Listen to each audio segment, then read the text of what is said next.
My name is Father Chuck Peak, and I'm the interim rector here at St. Mark's on the Campus Episcopal Church in Lincoln, Nebraska. But right now, you are in the basement of that church, or we're here because I like to think of the basement as the foundation of the church. And by that I mean it's wonderful to gather upstairs for worship, it's wonderful to gather in our courtyard for fellowship, but the foundation of the church is our call to serve others in Jesus' name. We get a pretty clear charge for that in Matthew 25 in terms of giving water to the thirsty and food to the hungry and shelter to the lonely and so forth. We're lucky here at this church that we have several really vital outreach ministries, not to mention those that just come up from time to time. I'm standing here with Mark Musick, who has been a former warden of this parish.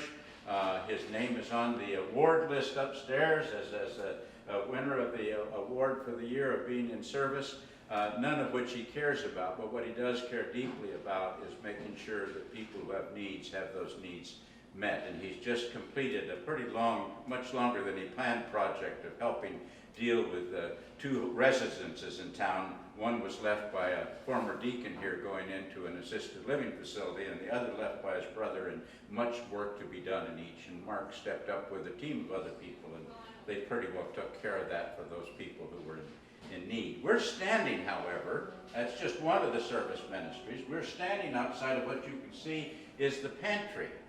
And the pantry is truly where across the crowded ways of life here on a daily and a weekly basis. So we're going to go in and we're going to meet an old friend who was a student here with me years ago, Annie Puls, and she helps with the pantry. She's with Susan Musick, who is also very active here. We're going to go in and talk a little bit about this ministry.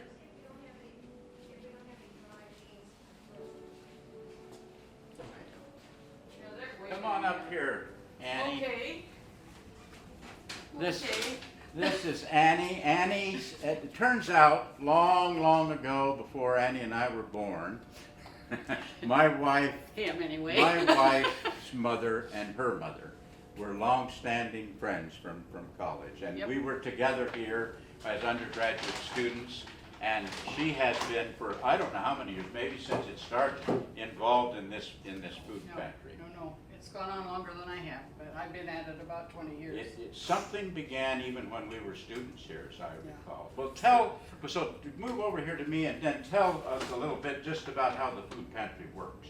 Okay, well, obviously this is our stock, and we get calls from various agencies in Lincoln for people who are in need of some help, and we fill bags for families of 1, 2, 3, 4, and 5, and have them available for pickup when they call the office, and Bill gets it to them. Mm-hmm. And what she's doing now is making up a family of 4 because we don't have one, and that's basically it. The calls come directly from the agencies, and then the person who comes to pick them up, I believe, comes from the agencies. Right. But the person who gathers them each week to give them is our parish administrator, Bill Hinneman. Right. And so he's a vital part of this ministry too. Yep. And other Lincoln churches, as I understand, All contribute. Lincoln Episcopal churches. Right, St. Matthew's and St. David's and Holy Holy Trinity Mm-hmm. all contribute to this particular food pantry. As well as St. Mark's. And our new custodians have just completely remodeled this room, which used to be, I wouldn't have brought you down for this dingy video. gray.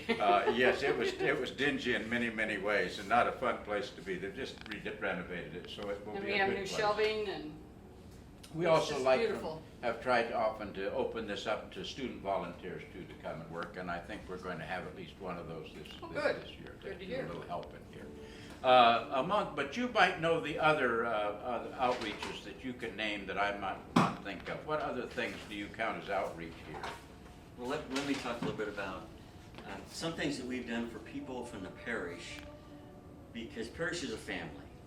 And what we've determined is that as we interact with all these other people in the parish, that they all go through needs. Everyone goes through needs, and they're very reluctant usually to bring that forward, that they have a need. And so as long as we're looking out for the members of the parish, especially the older ones, so that we can keep an eye on where they are, what's your situation, what's coming up, so that we can then offer help for them. And we've done it in many times. We've done it with people needing to move from one apartment to another apartment, where folks have come together and rented trucks and helped move people. And then we've also done it with folks who are having problems not getting enough food, problems in mobility, problems where they're not able to pay their bills. And so we run into these situations, but I think it's critical that we're watching for that, and that everyone in the parish is watching for that, because people are very reluctant to just raise their hand and say, I need help. But if someone offers it, they're usually more than willing to say, yes, I do need some help. And we're able to pitch in there, and members of the parish have been wonderful in being able to pitch in and support these folks. And in addition to those kinds of needs that come from within or from people we know of from without, the parish has been very supportive of the LGBTQ community. It's done some settlement of refugee families and sponsored refugee families.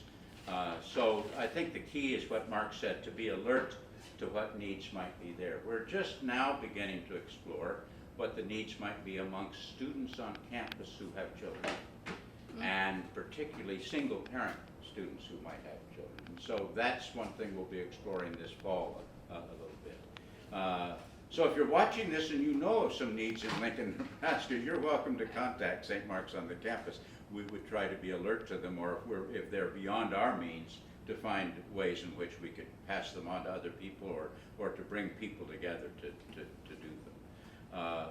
I think that probably if you walk down the street, you'll find people who know this is a place that they can come, because they've been here before. So anyway, thank you for joining St. Mark's on the Campus for its Big Red Doors.